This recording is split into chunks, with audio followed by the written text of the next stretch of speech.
નવનાથ હતા. એમાં એક એનો નાથનો એક સંત હતો, એનું બહુ માન વધી ગયું. એનું સત એવું વધી ગયું હતું કે એને રાજ દરબારમાં બધે એવું માન મળે એને. એમાં એને એમ થયું ઘરનું હવે આ બહુ તપ વધતા મને હારો સંત આમાં જે પૂજા પાઠનો સમય નથી મળતો. સંજોગ એક દી સંતો હોય ને સવારે ઉઠીને અરજી દેવા જાય સૂર્ય.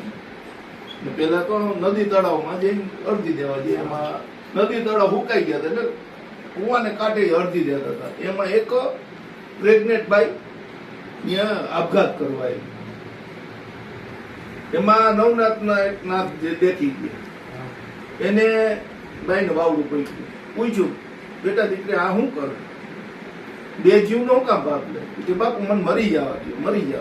કાં પણ શું છે કે ના કે તું મને કે હું મારા પેટમાં પાપ છે, હું છે કે તારા પેટમાં બાળક છે તો બધા ગર્ભ કે એમ નથી, કુંવારી માં થઈ કે એમાં હું કુંવારી માં થઈ તો હવે એનું પાપનું પ્રાયશ્ચિત કર્યું કે પ્રાયશ્ચિત નહીં, જે આ રાજા છે ને એને દરબાર બોલાવીને મને કીધું છે કે આ તારા પેટમાં પાપ છે એ કેનું છે કે તો નહીં કે તો તારા કુટુંબનું છીનભીન કરી નાખ્યું, અને કે જો તને આ તારી ઉપર દુષ્કર્મ કર્યું એને માર નાખ્યું.